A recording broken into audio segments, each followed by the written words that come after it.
हमारा एक Gupta topic start है हो रहा है, जिसमें कि बेसिकली क्या है ना कि गुप्ताज की इकोनॉमी, गुप्ताज की पॉलिटी, यूपीएससी ये मेंस में पूछता है। पर गुप्ताज की बेसिकली जो वाई गुप्ताज वहां पे एग्जिस्ट कर रहे हैं, और गुप्ताज ही वहां पे क्यों एग्जिस्ट कर रहे हैं, क्यों गुप्ताज को आज हिस्ट्री में जाना जाता है, ये सारी चीज जो है ना, ये एक कल्चर डेवलप करवाती है। और यूपीएससी के लिए गुप्ताज का कल्चर बहुत ज्यादा इंपॉर्टेंट है। कल्चर मतलब उनकी हिस्ट्री, उनका आर्ट एंड कल्चर, उनका साइंस, उनका पॉलिटी, उतना उनका इकोनॉमी। तो जैसे यूपीएससी ने 2019 में ऐसा पूछा कि विस्टी क्या होता है, वो तो उसने क्वेश्चन में लिख दिया विस्टी ब्रैकेट में फोर्स लेबर, ठीक है, और चार ऑप्शन लिख दिया। और वो चार ऑप्शन में बोला कि क्या है ये, तो बोला कि या तो बड़े भाई हैं तो बड़े भाई लेबर है, तो छोटे भाई भी लेबर होंगे, मैटर लेबर है तो आप इस लेबर को करेंगे, ऐसे करके कुछ लिखा था। एकदम बुद्धि नहीं लगाना है, बस इतना सोचिए कि किसी होटल में गए हैं और खाना खाए, पैसा नहीं है, तो फिर क्या करते हैं, प्लेट धोते हैं, धोते हैं कि नहीं धोते हैं, that is VST, that is state tax. कि अगर आप केपेबल नहीं है स्टेट को टैक्स देने के लिए, तो स्टेट के लिए मजदूरी करिए, फिर फोर्स्ड लेबर करिए स्टेट के लिए। सिर्फ लॉजिक लगाना है, आज हम वही काम करते हैं। तो हमें बेसिकली क्या करना होगा कि थोड़ा टाइमलाइन की कौन आया कैसे गया, उसके बाद उनके अंदर की डेवलपमेंट्स क्या है।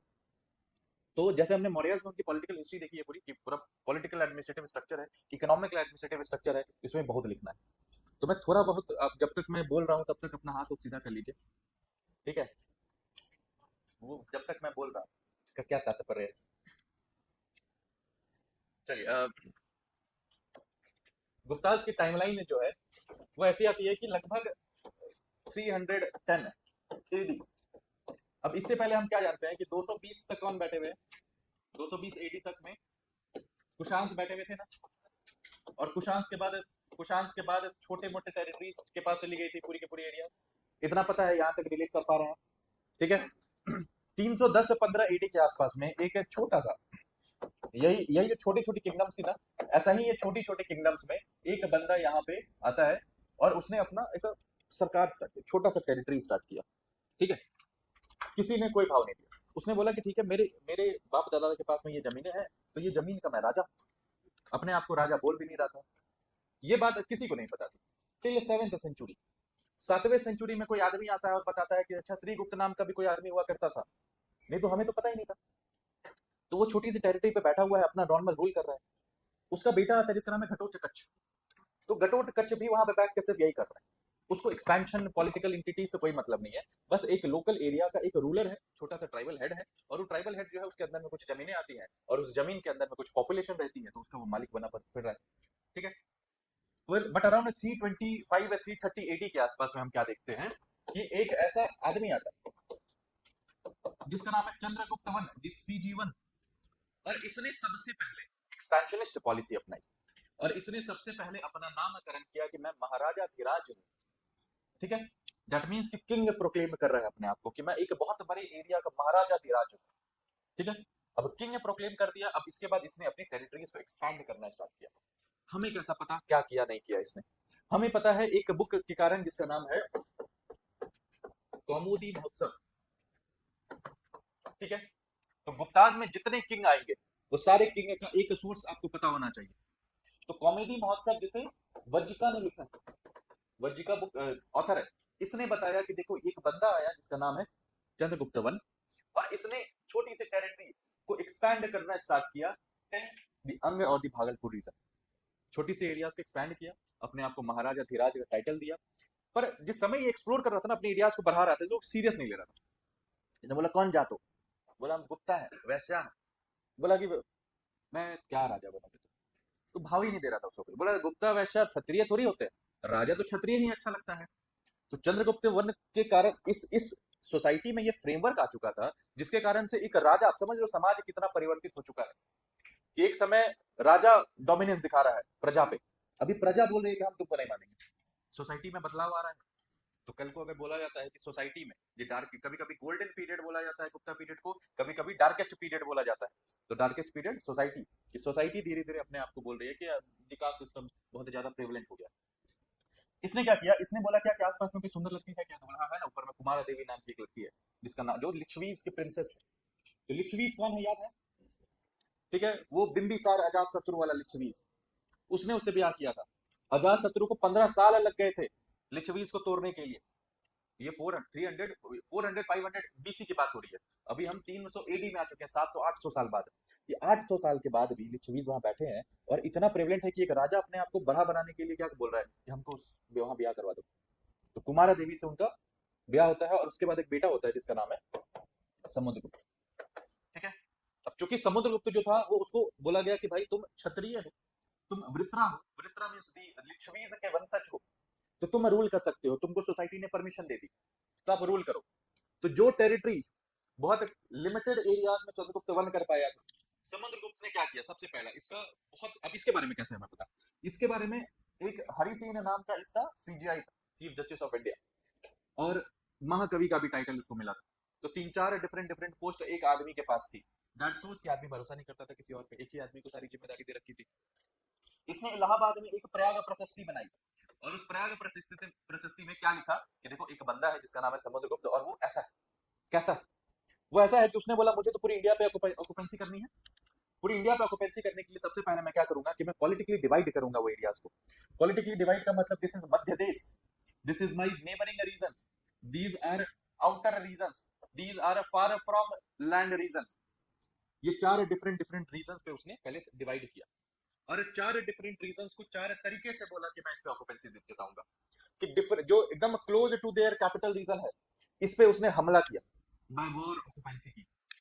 मध्य देश में ट्राइबल फॉरेस्ट ट्राइब्स रहते हैं, इनके पास गया, बोला क्या कि आपको कोई दिक्कत होगी, कभी भी कुछ होगा, मैं आऊंगा आपके साथ, बशर्ते आपको क्या करना है, आप बस मेरे चिफ्टन्स बन जाओ, आप मेरे फ्यूडरीज बन जाओ, आप बोलो कि आप अंदर हो और मेरा मालिक वो। तो बोला ठीक है, मुझे क्या दिक्कत है, मैं तो फॉरेस्ट एरिया में। ये जो रीजन है, इस रीजन पे उसने बोला कि मैं अपने खुद नहीं जाऊंगा, मैं अपने सेवक भेजूंगा, मैं अपने गवर्नर्स को भेजूंगा। और इसके गवर्नर्स गए वहां पे और एक एक करके line by line 1 2 3 4 5 6 7 8 Kanchi, Kanchi तक पूरा एकदम खत्म ही कर दिया। बोला कांची तक हम जीत के आए। और कैसे? आर्मी भेजा करता था पहले, आर्मी भेजा, आर्मी भेजने के बाद बोला क्या कि सरेंडर कर रहे हो कि नहीं, तो बोला नहीं हम सरेंडर नहीं करेंगे, तो सब खत्म कर दिया, सबको मार दिया। और उसके बाद फार फ्रॉम द लैंड, दूर देश, दूर देश में इसने क्या बोला हरि सेन ने कि इसने दूर देश में धम्म विजय किया। धम्म विजय मतलब कि सेम कि एक्सपेंशन तो किए हैं लेकिन हम थोड़ा अपने धर्म के हिसाब से, क्योंकि मैं ऐसे रूल करता हूँ, मेरा राज्य धर्म ऐसा है कि आप जब तक शांत हो, मेरी बात सुन रही हो, जिस दिन फोन करूंगा उठा लोगे, तब तक चुपचाप बैठे रहेंगे, द मोमेंट आपने फोन नहीं उठाया उस दिन मैं पहुंच जाऊंगा। दैट इज धर्म विजय। तो ये फार फ्रॉम लैंड में इसने क्या किया है, धर्म विजय किया। अब इसी धर्म विजय के कारण से श्रीलंका का एक राजा था जिसका नाम था मेघवर्मन।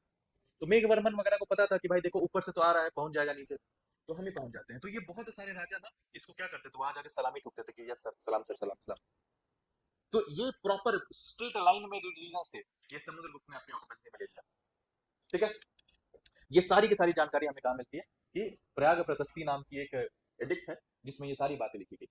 और भी चीजें हमें पता चली इसके बारे की। फॉर एग्जाम्पल की म्यूजिशियन था, गिटार बजाता था। कैसे पता? क्वाइंस में अपने आप को गिटार बजाता हुआ छाप रखा है। एक जगह पे दिख रहा है कि ये बंदा जो है अपनी वाइफ के ऐसे कंधे पे हाथ रख के फोटो खिंचाया हुआ है और कॉइन में आ गई। ठीक है। तो दैट मींस कि हाँ वाइफ का इंपॉर्टेंस था। आप देखो चंद्रगुप्त वन के टाइम में क्या दिख रहा है कि वाइफ के, कुमार देवी के कारण तो वो एग्जाम एग्जिस्ट कर रहे हैं, समुद्रगुप्त एग्जिस्ट कर रहा है। समुद्रगुप्त ने अपनी वाइफ को कॉइन्स में इम्प्रिंट करवाया। दैट मींस कि आप वुमेन को एक पोजीशन पे लेकर जा रहे हो, पहुंचा रहे हो। ठीक है। इनके बाद एक और इनका बेटा आता है जिसका नाम है रामगुप्त। ठीक है। रामगुप्त के बारे में कोई एविडेंस नहीं है, कोई आर्कियोलॉजिकल एविडेंस नहीं है, एक बस कहानी, और उस कहानी में रामगुप्त का नाम। अब रामगुप्त सच में एग्जिस्ट करता था कि बस कहानी कहानी में राजा को बड़ा बनाने के लिए बोल दिया गया, ये नहीं पता हमें। पर रामगुप्त की जो कहानी है वो कहाँ मेंशन है, एक बुक है जिसका नाम है देवी चंद्रगुप्तम। ठीक है। विशाख दत्त ने ये बुक लिखी। तो विशाख दत्त के साथ में क्या दिक्कत चल रही थी, मतलब रामगुप्त भाई साहब के साथ, कि रामगुप्त यहाँ बैठे हुए हैं और बहुत बड़ी टेरिटरीज ऑक्युपाई की हुई है। ये एरियाज मैंने क्यों छोड़ दिया, यहाँ पे अभी वकटकास बैठे हुए हैं। कौन है वकटकास? जो सातवाहनास के बाद आए थे, याद है? सातवाहनास के बाद यहाँ पे वकटकास आए थे ना। तो ये पूरा रीजन उसने ऑक्युपाई कर लिया है। ये भी रीजन छोड़ दिया है क्योंकि कलिंग रीजन भी उनके पास नहीं था। समुद्रगुप्त ने कोशिश की थी कलिंग पहुंचने की पर नहीं कर पाया। कलिंग का अपना इंपॉर्टेंस है। ये वाले रीजन पे उसने रामगुप्त ने क्या बोला कि देखो मेरे पास तो ताम्रा लिप्ति है ही ना, बंगाल तो मेरे पास है और ट्रेड करना है मुझे, तुम मुझे गुजरात क्यों नहीं आने दे रहे हो? तो बोला जो भी सामान गुजरात के पास से जाएगा, तो यहाँ पे एक आदमी बैठा हुआ है जो बोलता है मैं नहीं जाने दूंगा, आपको टैक्स देना होगा। होंगे राजा अपने घर पे होंगे, आप मेरे एरिया से गुजर रहे हैं ना, भरूच पोस्ट चाहिए, बैरीगाजा पोस्ट चाहिए आपको, तो आप पहले आइए और पहले हमको टैक्स दीजिए। रामगुप्त को ईगो पे लग गया, उसने बोला अटैक, और अटैक किया तो वहां पे जो बंदा बैठा हुआ है उसने रामगुप्त का को मार दिया। तो फिर से बातचीत हुई कि आगे क्या करना है, आगे क्या करना है। तो वहां पे जो बंदे बैठे हुए थे ना, वो इस वाले रीजन पे, इसने बोला क्या कि आपकी एक महिला है जिसका नाम है ध्रुवा देवी और वो बहुत सुंदर है, तो either you give me your Dhruva Devi, I will reduce your taxes. ये है देवी चंद्रगुप्तम की स्टोरी। अब कहानी है, इंटरेस्टिंग बनाने के लिए ऐसा ही कहानी लिखी जाती है, डायरेक्टली लिख देंगे तो नहीं ना होगा। तो ऐसा ही स्टोरी बनाई कि उसने औरत का मांग कर दिया, औरत इतनी इंपॉर्टेंट हुआ करती थी इनके जमाने में, और बोल दिया औरत दे दो टैक्सेस कम कर देंगे। एंड द मोमेंट फिर क्या होता है कि इनका एक सगा भाई है जिसका नाम है चंद्रगुप्त सेकंड। ये चंद्रगुप्त सेकंड क्या बोलता है कि बस बहुत हो गया अब, और ये अपनी पूरी आर्मी के साथ पहुंचता है यहाँ, और यहाँ पे एक सेक्शन बैठा हुआ है जिसका नाम है वेस्टर्न क्षत्रप। इस वेस्टर्न क्षत्रप में रुद्रसिम्हा थ्री इनको मारता है, और ये पूरी टेरिटरीज गुप्तास के अंडर लेके आता है। तो अब इनकी टेरिटरी क्या हो गई, ये हो गई इनकी टेरिटरी। अब इनके पास गुजरात भी है और वेस्ट बंगाल भी है, दोनों ट्रेडिंग एरियाज इनके पास हैं। अंधा पैसा है कि नहीं, अंधा पैसा। अब यहाँ बैठने के बाद चंद्रगुप्त टू ने क्या बोला कि यार बाबूजी ने तो इधर कर दिया, अब मैं जो ऊपर जाना है तो मैं नॉर्थ वेस्ट एरियाज में ऑक्युपाई करूंगा। तो ये नॉर्थ वेस्ट एरिया में जाता है, ऊपर पेशावर गांधार रीजन तक जाकर अपने आप अपनी टेरिटरीज को इंक्रीज करता है। अब जैसे ही वो ऊपर वाले एरियाज तक पहुंच गया, तो सिल्क रूट जा रहा है कि नहीं जा रहा है, सिल्क रूट का कनेक्शन बन रहा है कि नहीं बन रहा है। तो सिल्क रूट, बंगाल और गुजरात, इतना पैसा, अंधा पैसा। That is why the Gupta period is known as the golden period of Indian history. इतना इकोनॉमिकल सोर्स आ गया इनके पास। मुझे कभी कभी लोग मार्क्सिस्ट भी बोलते हैं, मैं बहुत पैसा की बात करता हूँ। सारे के सारे रिलीजन, मतलब जितने डायनेस्टीज हिस्ट्री में आए हैं, मैं सबको इकोनॉमिकल पर्सपेक्टिव से देखता हूँ। तो मैं भी थोड़ा आर्य शर्मा हूँ, मतलब मार्क्सिस्ट आदमी हूँ, पर नहीं, मैं सामाजिक स्तर में देखता हूँ, ठीक है। तो बेसिकली क्या है कि इतना अंधा पैसा आ गया इनके पास में, तो कुछ तो करेंगे।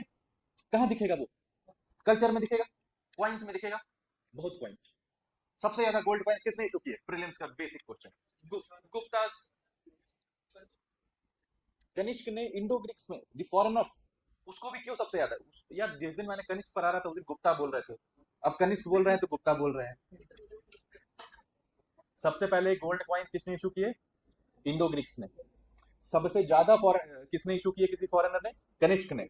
और बहुत ज्यादा मात्रा में हमें गोल्ड कॉइन्स कहाँ देखने को मिलती है, गुप्ता। रीजन बिहाइंड, कनिष्क के पास सिल्क रूट का एक्सेस था, 3 चाइनीज रूलर को सलामी ठोकवाता था। इनके पास भी है, 2 बड़े बड़े पोर्ट्स हैं इनके पास, ठीक है। अब बेरी का पोर्ट है इनके पास, ताम्रलिप्ति पोर्ट है इनके पास। अब सबसे इंपॉर्टेंट एक और पोर्ट बच गया जिसका नाम है सोपारा। अब सोपारा के लिए मास्टर स्ट्रोक बोला, बेटी प्रभावती देवी काम पे लगो, ठीक है, तुम्हारा अब काम करने का समय आ गया। तो वकाटकाज के एक इनका बेटा था, लगातार 2 बेटे थे। तो पहले प्रभावती देवी की शादी बड़े बेटे से करवाई, मर गया। छोटे बेटे ने लेमिनेट मैरिज किया, वो भी मर गया। अब उसका 2 छोटा बेटा था, वो तो गद्दी पे बैठा तो दिया उसको, पर खुद राजमाता बन के रूल कर रही है वहां। तो सोपारा पोर्ट आ गया कि नहीं इनके अंदर, चंद्रगुप्त की बेटी है ये। तो ये पूरा रीजन इनके पास आ गया। और ये यही इसी कारण से हमें क्या देखने को मिल रहा है कि the variety of architecture, science, art, ये सब इसमें दिख रहा है। बोला क्या इतना पैसा है क्या करें, बोला कालिदास किताब छापेगा। बोला इतना पैसा है क्या करें, तो बैठो ना यार, खाओ और सिर्फ ऊपर देखो। और देखो ऊपर में क्या रही, यहाँ तो प्लैनेट्स घूम रहे हैं, और प्लैनेट्स घूमते घूमते अच्छा वो यहाँ से फिर इस सेक्शन में चले गए, तो बड़ा अमीर हो गया ये आदमी, ठीक है। तो ऐसे ऐसी बात कर रहे हैं। आर्किटेक्ट्स बुला रहा है, बड़े बड़े आर्किटेक्ट्स, मैथमेटिशियंस बुला रहा है, ठीक है। सुश्रुत को बुला दिया, बोला कि कुछ करिए, कुछ करिए सर, नस नस मेरी खोले, कुछ करिए। तो सुश्रुत ने नस खोल दिया और बोला मैं तो ऑपरेशन करूंगा, surgery, the father of surgery Sushruta, ठीक है। आंखों का इलाज कर दिया, ल्यूकेमिया ठीक कर दिया, हो गया बोलते हैं उसको, मोतियाबिंद ठीक कर दिया उसने। तो आपके पास पैसा होगा तो आप यही सब काम करेंगे। हाँ, चरक तो कनिष्क के कोर्ट में था, ठीक है। अब सुश्रुत की भी टाइमलाइन ऑफ मतलब first, third to fourth AD के आसपास बोलते हैं। एग्जैक्टली टाइमलाइन की जब बात करें तो वराहमिहिर भी 6 में था, आर्यभट्ट भी 500 में था, और ये तो अभी तक 40 में, 375 के आसपास की बात हो रही है। पर एक बार यूपीएससी को पूछने दीजिए, एक बार यूपीएससी पूछ देगा और वो एक फाइनल आंसर बता देगा, फिर हम वही मान लेंगे। तो जब तक वो नहीं पूछ रहा है तब तक इन्हीं के कोर्ट में थे। वराहमिहिर भी इनके कोर्ट में था, ठीक है। अमरकोश भी इन्हीं के कोर्ट में था, सुश्रुत भी इन्हीं के कोर्ट में था, तब तक यही मानिए। क्योंकि हिस्टोरियंस अलग अलग फैक्ट लेकर आते हैं, यूपीएससी एक हिस्टोरियन का फैक्ट पकड़ता है और उसको मान लेता है। तो दिमो, जैसे हमने बोला कि मुगली पुत्र तिस्सा उपगुप्ता एक ही आदमी है, उसने माना। हॉर्स नहीं मिला है लोथल में, नहीं, उसने माना कि नहीं मिला, हमें एविडेंस मिले हैं यार, हड्डी मिला है उसका, पर बोला हम नहीं मानेंगे, तो वही मानना होगा हमें भी। इसलिए आपको यहाँ पे यही मानना है कि इनके कोर्ट में नवरत्न होते थे, ठीक है, और ये नवरत्न जो है वो सोसाइटी के बारे में लिख रहे हैं। जितनी ज्यादा सोसाइटी के बारे में लिख रहे हैं आप, ठीक है, उतनी ज्यादा आप उसके कॉम्प्लेक्सिटीज में जा रहे हैं। अब धीरे धीरे हम क्या देख रहे हैं कि सोसाइटी में एट द सेम टाइम बहुत भारी मेटेरियलिज्म चल रहा है, बहुत मेटेरियलिज्म। तो एक आदमी है जिसके पास में बहुत अंधा पैसा है, और उसको फिर मन कर रहा है कि मैं तो बहुत अमीर आदमी हूँ, ग्लास कैसे उठाऊंगा मैं, तो एक आदमी रख लेता है ग्लास उठाने के लिए। ठीक है, धीरे धीरे उसको क्या समझ में आ रहा है क्या कि यार ये जो महिलाएं हैं, अब इतना सारा अलग अलग सेक्शंस चल रहा है मेरे पास में, इतना बहुत भारी मात्रा में और एडमिनिस्ट्रेटिव सेटअप है, इतनी सारी ब्यूरोक्रेसी वहां पे बैठी हुई है, और इन सब के बीच में हम क्या देख रहे हैं कि बुक्स लिख रहे हैं, और बुक्स में सोसाइटीज के बारे में लिखा जा रहा है, और वो सोसाइटीज बता रही है कि वुमेन के बारे में क्या स्थिति है। कमेंटेटरीज लिखी जा रही है, 18 पुराण लिखे गए, जो लेटर पुराण से, जो वेदास का डिस्क्रिप्शन लिखा गया पुराण, 18 टाइप के पुराण लिखे गए, इनके बहुत अंधा पैसा था तो खाली लिख रहे। गरुड़ पुराण, विष्णु पुराण, मत्स्य पुराण, स्कंद पुराण, ये सारे 18 टाइप के पुराण लिख रहे हैं। अभी सारे पुराण लिख रहे हैं तो डिराइव्ड हो रहा है कि मान के चलिए कि मैंने वेद में लिख रखा था कि औरत जो है वो कुल की देवी होती है, तो हमने जो लिखा, हमने वहां से पढ़ा और हमने लिखा औरत ना देवी होती है, और देवी को रूम में बंद करके रखना चाहिए, बाहर की नजरों से बचा देना चाहिए। तो दैट इज डिराइव्ड लिटरेचर, कि माइटोकॉन्ड्रिया से स्टार्ट किए और मुगल मुगल तक पहुंच गए, कि एक सुनी हुई बातें वो पीछे जाते जाते जाते जाते कुछ और ही बन जाती है। तो यहाँ से इसी पीरियड में हमें यह क्या देखने को मिलता है कि इतनी ज्यादा लिटरेरी एविडेंसेस मिलते हैं हमें, जिसमें ये पता चल रहा है कि धीरे धीरे सोसाइटल कंडीशंस वीक हो रही हैं। औरत जो बेसिकली वुमेन्स की कंडीशन है, उनमें पर्दा सिस्टम आ गया है, उनमें सती प्रथा आ गई है, उनमें रीमैरिज हटा दिया गया है, उसमें विडो मैरिज हटा दिया गया है। तो समाज एक तरीके से बुरी तरीके से फंसता चला गया। क्यों? क्योंकि गोल्डन पीरियड चल रहा था किसका? पॉलिटी का, इकोनॉमी का, आर्ट एंड क्राफ्ट का, लिटरेचर का, साइंस का, इन सारी चीजों का गोल्डन पीरियड चल रहा था। तो कभी भी एक, फॉर एग्जांपल अभी एक सुपर स्ट्रक्चर मान के चलिए कि दिस इज सुपर स्ट्रक्चर, इस ये सोसाइटी है, ये हम है, और हम पे 4 पिलर ने हमें रोक रखा है। एक पिलर का नाम है इकोनॉमी, दूसरा पॉलिटी, तीसरा ज्योग्राफी, चौथा हिस्ट्री। एक घर है, उस घर का नाम है समाज, है सोसाइटी। ये 4 पिलर ने रोक रखा है। द मोमेंट इकोनॉमी वाला पिलर जो है वो ऊपर चला जाएगा तो सोसाइटी ऐसे हो जाएगी। हिस्ट्री वाला पिलर, हिस्टोरिकल चीजों पे हम अगर ज्यादा ध्यान देने लगेंगे, सोसाइटी ऐसे हो जाएगी। पॉलिटिकल चीजों पे ऐसे ज्यादा ध्यान देने लगेंगे कि पॉलिटी ही है जो है, तो सोसाइटी टूट जाएगी बीच में, कास्ट बेसिस पे टूट जाएगी, बीजेपी कांग्रेस में टूट जाएगी। हो रहा है यही। That is the social structure of सब जगह का, पूरी दुनिया में पूरी सामाजिक स्थिति यही है कि एक सुपर स्ट्रक्चर है, उसको 4 कंधों ने पकड़ रखा है, आपको चारों लेके चलना है। मोदी जी बेसिकली आज के डेट में अगर बोल रहे हैं कि नहीं नहीं समाज के लिए मुझे कुछ करना चाहिए, तो मैं इकोनॉमिकली इनको टैक्सेस 12 लाख कर देता हूं, तो ऐसा हो गया। निर्मला सीतारमन ने क्या बोल दिया कि नहीं नहीं हम अब से टैक्स नहीं लेंगे, 12 लाख तक टैक्स फ्री आपका, क्या कर दिया इस बार। समाज ऐसे हो गया।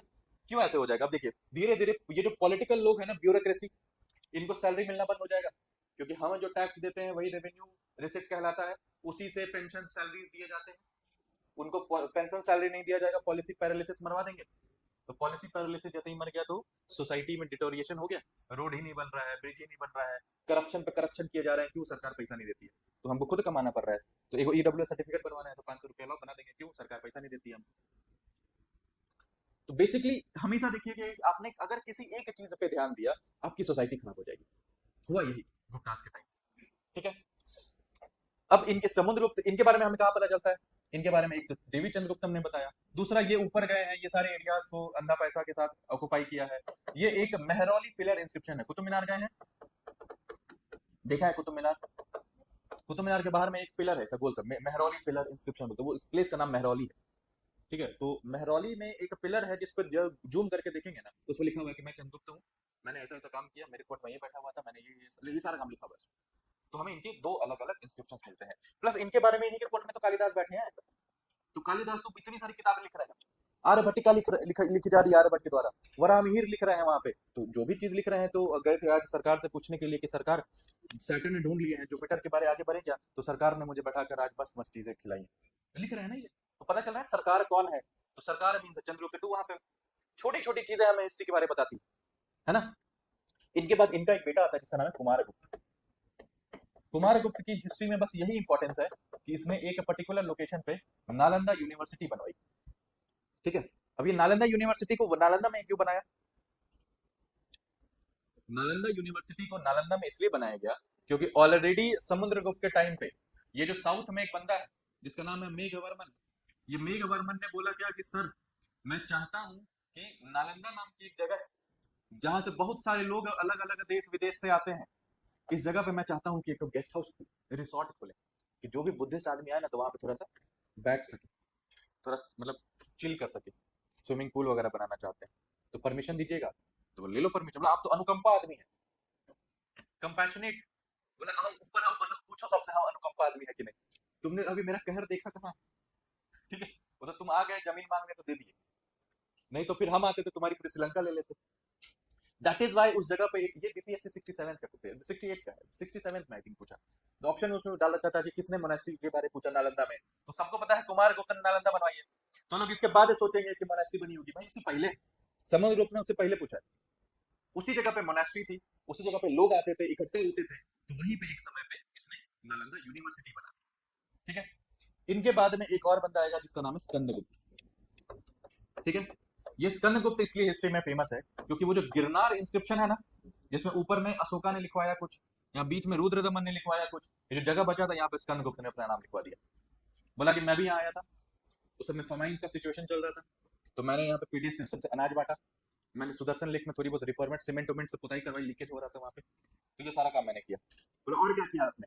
बोला यार वहाँ उस समय में ना इस इधर से बहुत लोग आ रहे थे बाहर से, इसको हुंस बोलते हैं, तो ये लोग बहुत ऐसे गुजरात से आते थे, एमपी लूट के चल जाते थे, गुजरात से आते थे एमपी लूट के चल जाते थे, हरा पेन कर देते हैं, नहीं हरा तो बाद में आएगा ना,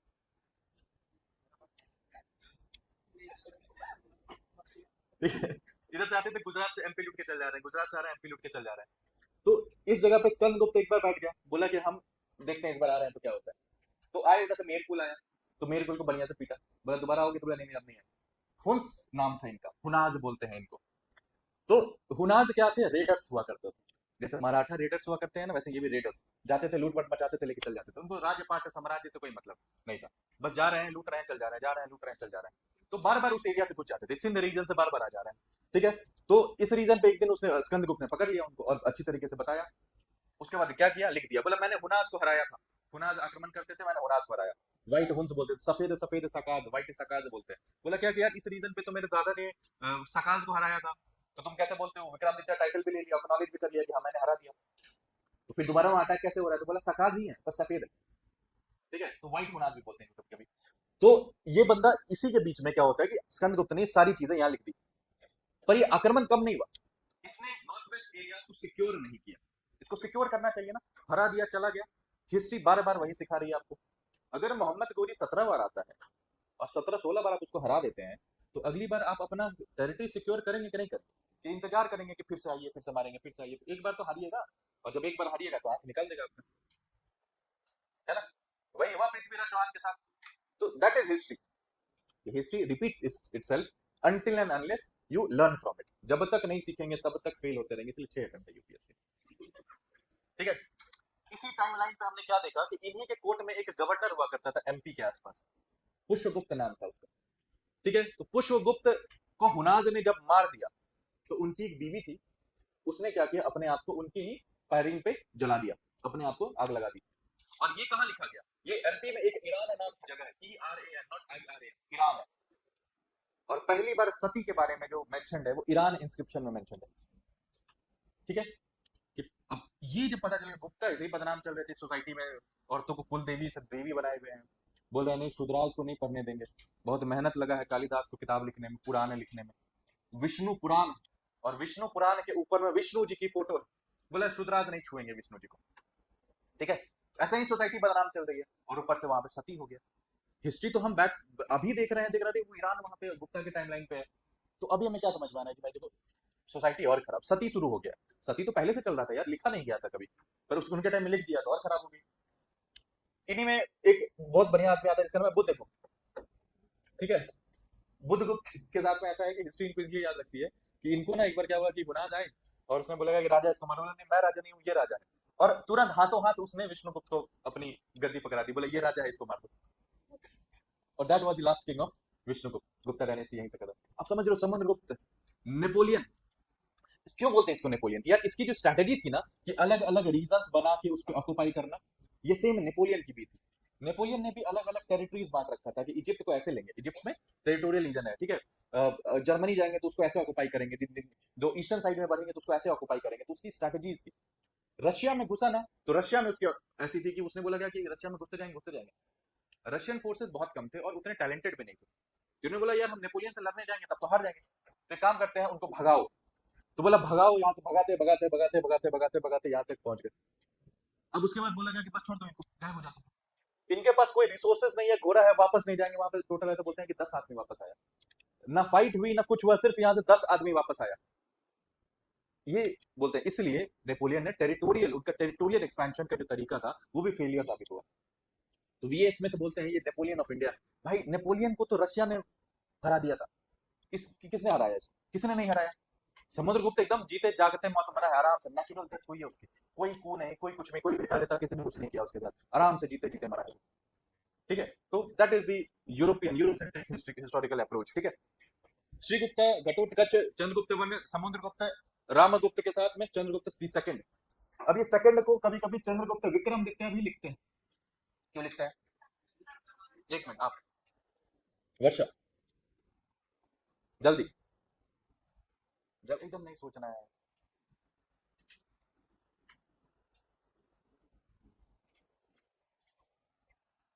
सुनिए, यहाँ पे वेस्टर्न सत्रप थे, सकास 5 विंग में आए थे। एक विंग यहाँ बैठी हुई थी, नापना, भूमका, सहसना, रुद्रदमन, नाम याद आ रहा है? रुद्रदमन वहां पे बैठे हुए, रुद्र सिम्हा एक आदमी था वहां पे। मैंने बोला था गुप्ता से एक आदमी आया था, इसको मार दिया था। और विक्रमादित्य टाइटल कौन लेता है? सकारी टाइटल कौन लेता है? जिसने किसी सकाज को हराया हो। सकाज का शिकार करने वाले को सकारी बोलते हैं। वो अपने आप को विक्रमादित्य भी टाइटल लेते हैं, लेते हैं। तो इसने वहां पे खत्म कर दिया ना, 500 साल से बैठे हुए थे, 450-500 साल से सकाज गुजरात में बैठे हुए थे वेस्टर्न सत्रप बोल के, और उसको चंद्रगुप्त विक्रमादित्य ने खत्म कर दिया। अभी जो मैं स्टोरी बता रहा था कि ये रामगुप्ता इसको टैक्स नहीं दे रहा था तो इसने हरा दिया, इसकी बीवी मांग दी, तो उसके बाद इसने वापस से इसको मार के ये एरियाज अपने पास ले। इस एरिया में कौन बैठा है? सत्रप से बैठे हैं, सबको याद है। आपका क्या नाम हुआ? नहीं, जो भूल रही थी अभी आप। हाँ हाँ हाँ, अंशिका, आपको है पता? हिस्ट्री में इंटरेस्ट नहीं लीजिएगा तो सब पार हो जाएगा। मैं कितने में दिल खोल के यहाँ पे रख दो, ऐसा कर रहा, फिर भी नहीं सेटिस्फाई हो पाइएगा। कहानी समझिए ना क्या है, और कहानी में टाइमलाइन समझिए क्या है। समझ रही है टाइमलाइन क्या है? क्या है? व्हाट इज देवी चंद्रगुप्तम? क्या है देवी चंद्रगुप्तम? किसने लिखी है? नहीं मना कोई बात, क्या लिखी है? कि क्या लिखी है, क्या स्टोरी है?